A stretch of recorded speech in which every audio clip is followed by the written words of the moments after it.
Tonight on Her Say, an exclusive interview with the First Lady of the Republic of Namibia, Her Excellency Monica Gengos. And you know, this is Her Say, so we talk about her as First Lady, the expectations and responsibilities that come with being the holder of that office. Talk about her as the President's wife and just going beyond that tag, the President's wife. Now listen to this.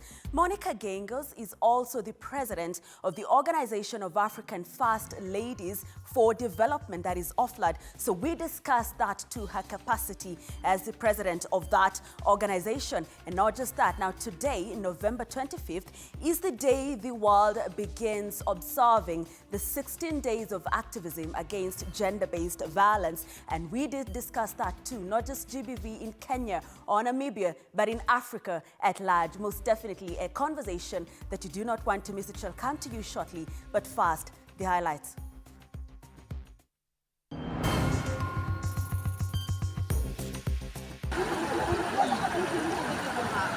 Floods continue to wreak havoc in several parts of the country as bridges are washed away and transport paralyzed. Immediately, the National Disaster Operations Center has been rolled into place. President William Ruto issues orders on flood mitigation, assures Kenyans of concrete measures to address the El Niño effects. And NEC explains errors in KCPE exams, says individuals dissatisfied with the results can file an appeal within a 30-day window. Welcome to the broadcast. We invite you to engage with us on our social media handles at TV47 News on X, TV47 Kenya on Facebook, and my X handle is at Grace Courier KE. Once again, do stand by for that exclusive conversation with the First Lady of Namibia, Monica Gengos, that will come to you later on in this broadcast. Now, our sign language interpreter tonight is Rhoda Nyamai, and my name is Grace Courier Kanjo. Now, tonight, transportation has ground to a halt in certain parts of the country, with roads and bridges rendered impassable, causing severe disruptions on both the Mombasa-Malindi Road and the Nairobi-Mombasa Highway. This challenging situation has persisted throughout the day due to continuous heavy rainfall affecting various regions, leading to a humanitarian crisis. Now, in Makueni, efforts to search and recover 4 missing bodies at the Muoni River were suspended as the water volumes along the Matiliku-Emali Bridge saw a significant surge. Sheila Chelengat kicks us off tonight. The unrelenting rainfall continues to cause a devastating flooding situation in the country day by day. Transportation in various parts of the country has come to a standstill due to the worsening flood situation.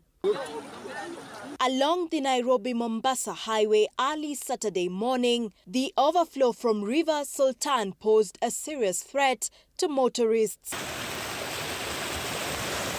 And in Kilifi County, the Mbogolo Bridge was swept away, rendering the road connecting Mombasa and Kilifi impassable. The scenario is equally dire in Tana River County. Rescue operations are ongoing,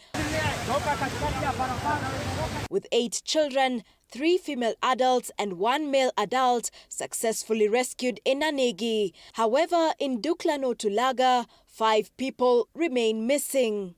In Makueni County, search operations for 4 bodies that drowned yesterday had to be halted. Heavy rainfall last night increased water volumes along the Matiliku-Emali Bridge, posing a danger to rescuers downstream.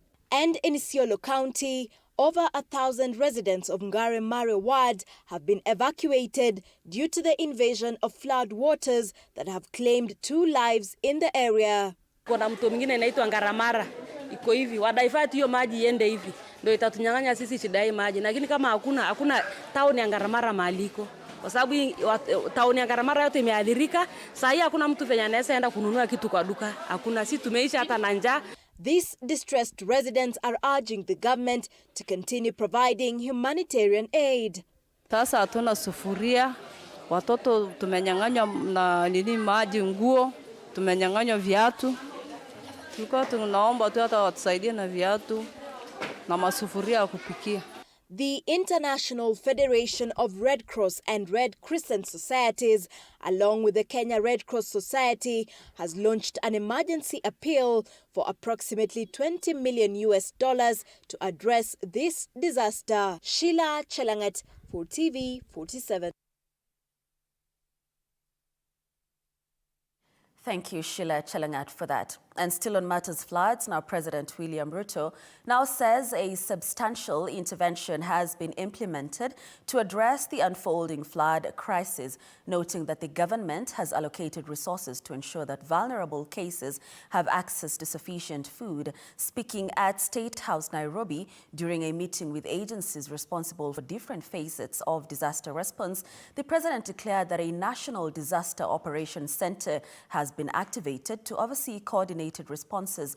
Additionally, the president stated that the Kenya Defence Forces, that is KDF, will handle last-mile deliveries by air, particularly in counties severely affected and isolated by floods. Violet Auma reports. Kenya is already soaked, and water will be now flowing when it rains, and therefore we run a higher risk of flooding in different parts of Kenya. Speaking at State House, Nairobi on Saturday after meeting a multi-agency emergency response team, President William Ruto acknowledged the urgent need to tackle the repercussions of the ongoing El Nino rains following a devastating toll of 70 lives lost and tens of thousands displaced across the country due to widespread flooding. The rains have resulted in an emergency situation in Kenya. Many roads across the country, especially in the northern part of Kenya, have been washed away.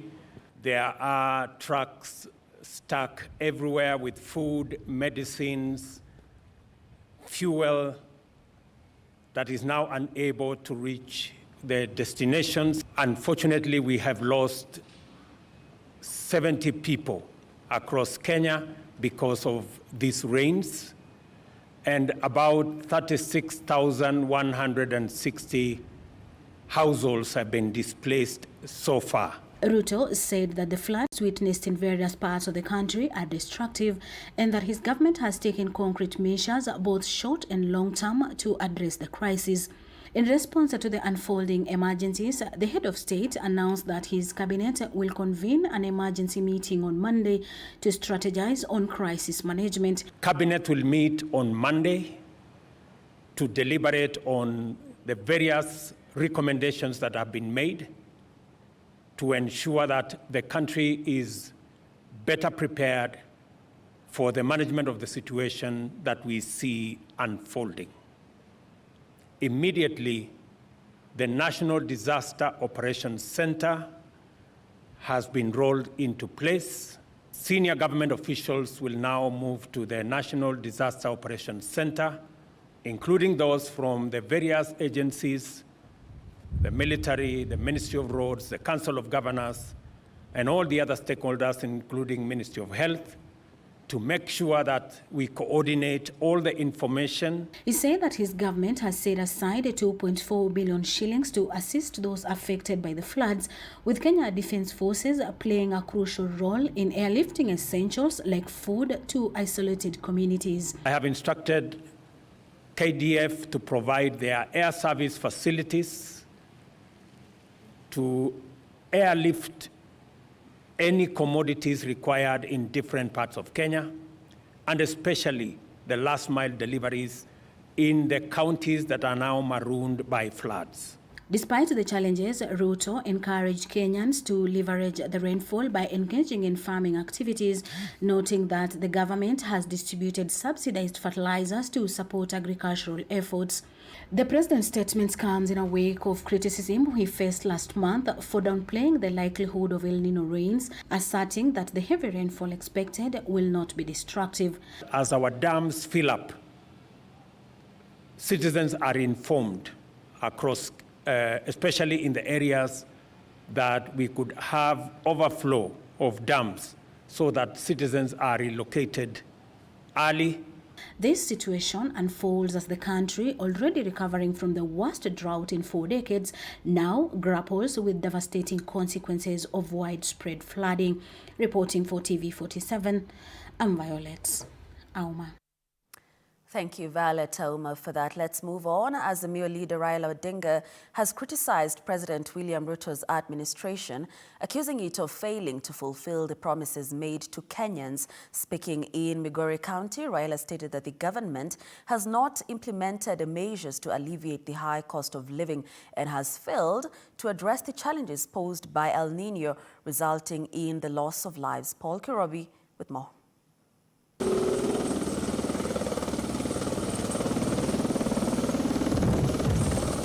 Azimio leader Raila Odinga has initiated the process of solidifying his supporters by registering new members under the Orange Democratic Movement ODM, a party that has been a staunch opposition force for more than a decade. During his tour to Migori County, one of his strongholds, Odinga criticized President William Ruto's administration for its failure to lower the cost of living and simultaneously address flood mitigation measures. In the midst of counter-accusations between the executive and the county government, Odinga defended governors over funds intended to cushion residents affected by floods. Lakini magavana hawajapewa pesa ya kuangalia hii mambo kasa ya mafuriko. Pesa haiko. Jamaa wanalala kwa kazi. Ruto alisema ati hakuna El Nino. El Nino imekuja hajakuja. Si El Nino imekuja. Sasa wanawacha magavana wanahangaika na kuna pesa, wananchi wanateremshwa na maji. Raila's political stance on the high cost of living comes amid tensions within the coalition, prompting a bipartisan team to invite Treasury CS Njuguna Ndung'u to shed light on the matter. Ya ukabila haiwezi kuleta maendeleo katika taifa letu.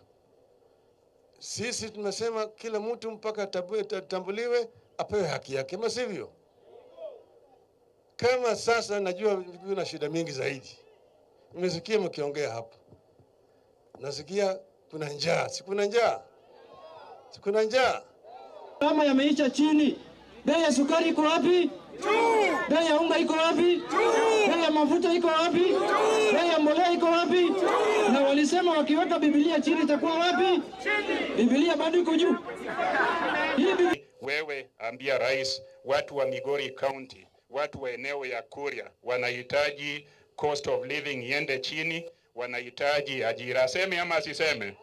The leaders condemned the handling of flood mitigation funds by Deputy President Rigathi Gachagua and called for the release of funds to address the menace caused by El Nino rains. On the first day of the tour, Odinga attended the burial of former Masaba Ward Representative Abedi Maroa, then proceeded to Nyatika Sub-County, where he presided over the launch of the ODM party membership registration. On Sunday, the opposition chief will visit Migori Level 4 Hospital and Rongo Sub-County Hospital before concluding his tour with the launch of the ODM party membership registration in the same area. Paul Kirobi, TV47. Thank you, Paul Kirobi, for that. Now, the Kenya National Examinations Council has offered clarification on reported discrepancies by specific candidates in the recently unveiled 2023 Kenya Certificate of Primary Education results. In a statement released to the media, the council acknowledged receiving appeals concerning errors in results obtained through the shortcode 40054 as provided by the Ministry of Education. And as Kisewa Emory reports, the council has encouraged candidates to submit any appeals within the stipulated 30-day period, according to the guidelines outlined in the NEC rules. Just days after the release of the KCPE results, the Kenya National Examinations Council has issued a statement addressing various errors surrounding the results. The Examinations Council said it had received appeals from some affected schools expressing dissatisfaction with the results received by candidates and schools through the SMS code 454.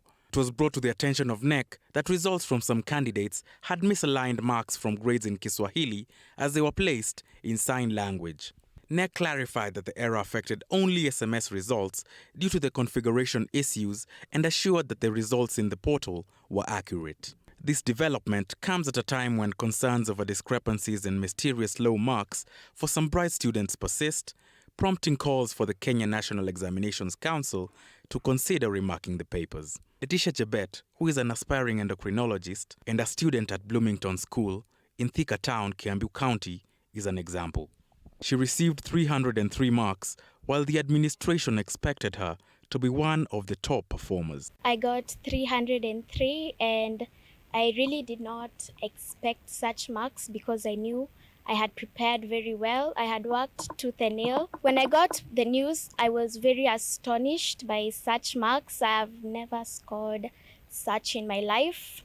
Yes, I think something is amiss somewhere. We believe that there are some human errors that happened in the Kenya National Examinations Council. But I thank God because from here we are making a follow-up with the Kenya National Examinations Council, and we hope that they are going to hear us out because it is not for us, but for this particular learner. In this statement, NEC also addressed an incident where every pupil at Brainstar, a school based in Isiolo, received the same 75% mark in science. According to NEC rules, candidates may appeal the results within 30 days from the date of the release of the examination results. Kisewa Emory, TV47. Thank you, Kisewa Emery, for that. And still on matters, KCPE and the 2023 exams were not administered in 5 schools in West Pokot due to the runaway insecurity in the area. Parents and pupils have expressed their dissatisfaction, saying that the government has let them down. Parents and teachers in the area are now urging the government to ensure that the affected pupils have the opportunity to sit their last KCPE examinations. Nelly Lusigi with the details. While carrying placards, the angry parents took to the streets to decry the runaway insecurity that has hindered the region's progress. This protest follows the disruption of the national exams, with students in the area unable to sit for KCPE and KCPE. Tuna tabu mingi na tumeteseka kiwango. Tungeomba tafadhali serikali wetu tukufu waweze kutusaidia.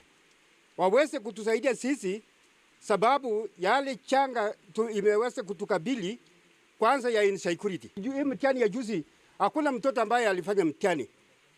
Kwa sababu ni nini? Kwa hii mambo ya insecurity. Just released KCPE results bring no joy to the parents as their children have had to flee the region due to the prevailing instability as a result of missing out on the KCPE and KCPE exams. The remnants of what was once a thriving community now display grim scenes of vandalized property, desolate classrooms with destroyed furniture, scattered books, overgrown grass and anthills. The unsettling images tell a tale of a place in ruins. At Cheptulel Boys High School, students were relocated to Surubem area, 50 kilometers away from their original learning institution. Villages now stand abandoned as locals migrate from the area due to the persistent threats. The recent attack claimed the lives of teachers and parents, leaving a lasting trauma among the community. Hapa nyuma hii shule imebaki mahame. Wanafunzi waliweza kutoweka kwa hii shule kulingana na hali ya ukosefu ya usalama. The locals have decried the unfortunate closure of schools, urging the government to intervene in the situation. Tumeoleka sababu ya masomo ya hali ya chini. Tunaomba sasa president wetu William Ruto atupe msaada mingi sana. Unaona hata mashule yetu yameshafungwa. Tumehamahama kuendelea kuomba mashule ya wengine, lakini hatukupewa ruhusa. Wengine hawajaweza kuweka watoto yao kwa shule kwa sababu ya hali ya vita. Nelly Lusigi, TV47.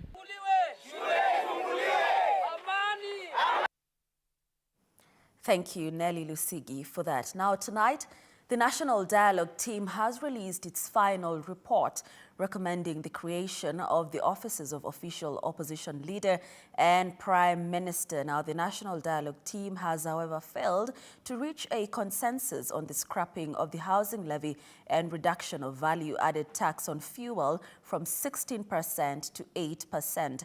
The two sides have, however, agreed that travel budget for public officers be reduced by 50%. While releasing the report, National Assembly Majority Leader Kimani Ichung'wah said the team has has weathered many storms while expressing confidence that they have addressed issues forming the basis of the talks. Dear Kenyans, in the history of our great nation, Kenya, the people have always had the great resolve to face all challenges that occasion from time to time.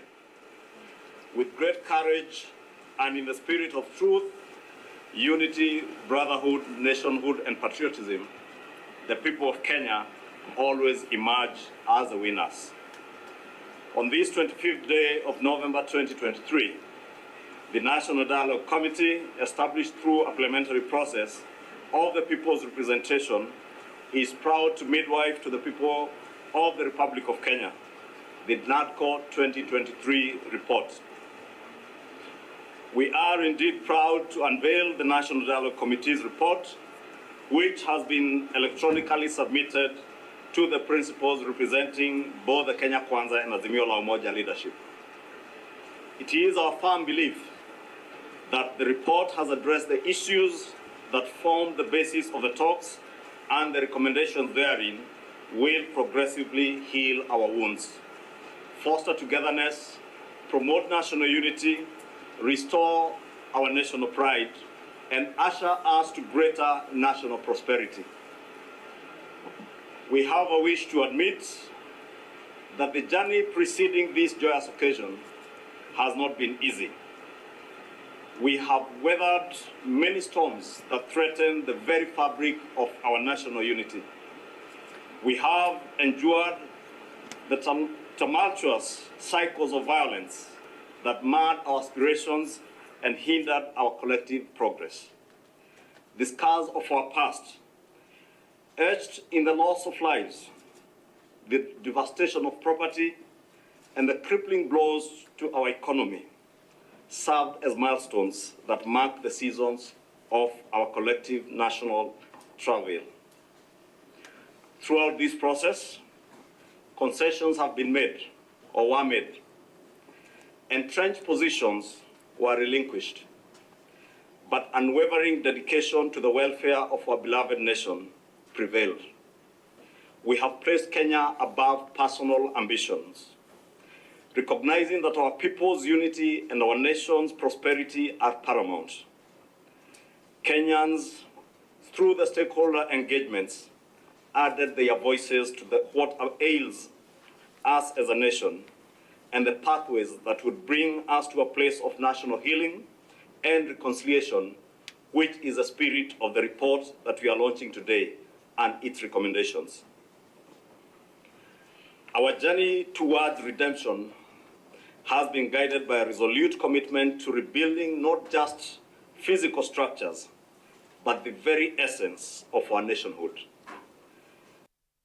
Indeed, the highly anticipated National Dialogue report there that has just been released about an hour ago.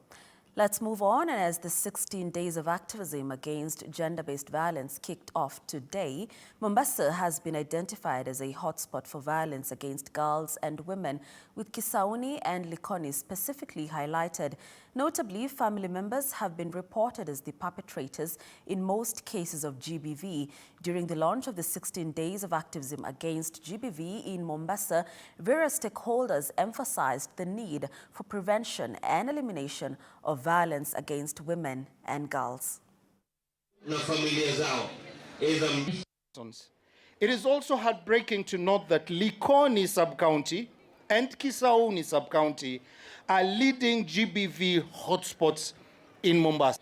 Majority of the reported cases are domestic violence, defilement, and sodomy.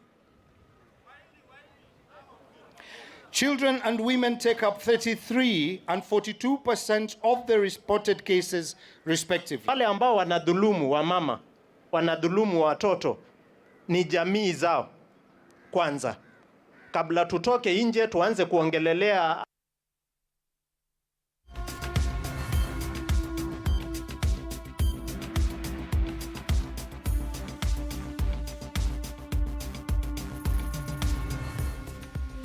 Right, and of course, do remember we have that exclusive conversation for you that is coming up shortly with the First Lady of the Republic of Namibia, Her Excellency Monica Gengers. An interesting one, I must say, not because I did it, but because I believe it is. It's going to be insightful. It's going to be candid. She is honest. She lays it all on the ground, talks to us about her experience.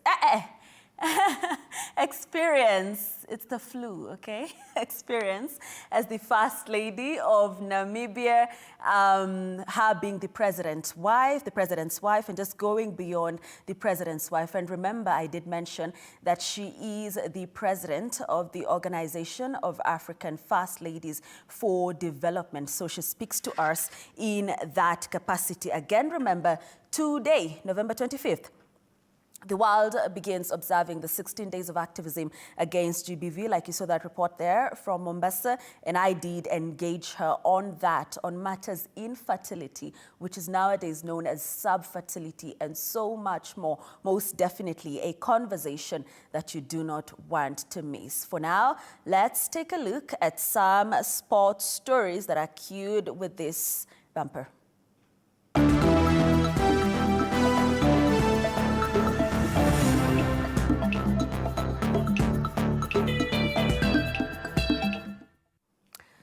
To the world of sports now, and midfielder Madeline Nekesa and India-based defender Phoebe Owiti have joined Harambee Starlets camp as they entered their 5th day of residential training at Nyayo Stadium. Harambee Stars will play against Botswana in the 2024 Africa Cup of Nations qualifying match scheduled for the 29th of this month at the Nyayo Stadium. Speaking during the training, Madeline Nekesa termed qualifying as a great opportunity for the country as it will give players chances to showcase their talent in a world stage.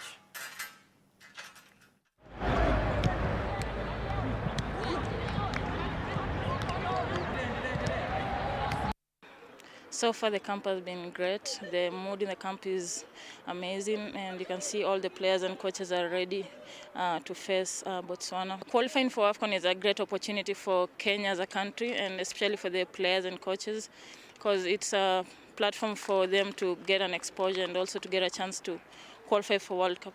My message to the fans is I won't disappoint them, and I will do my best to give the results that's needed. Mimi kitu naweza sema game yetu na Botswana tuko ready kwa hiyo game na tume practice vizuri. Mimi naweza sema 19 ndio itaamua.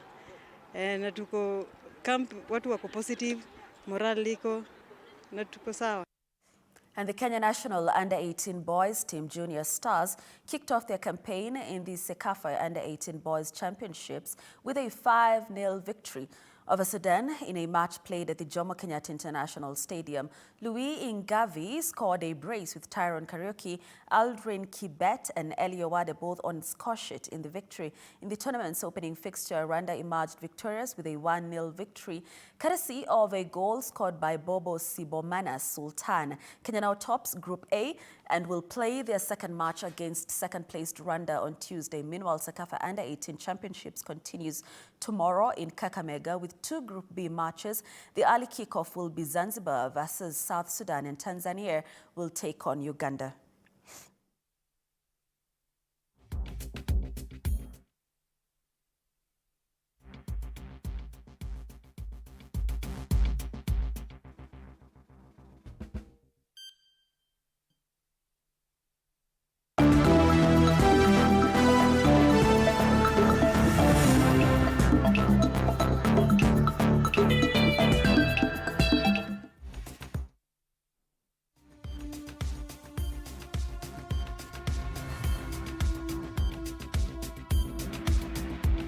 Right, and the news is done, and that only means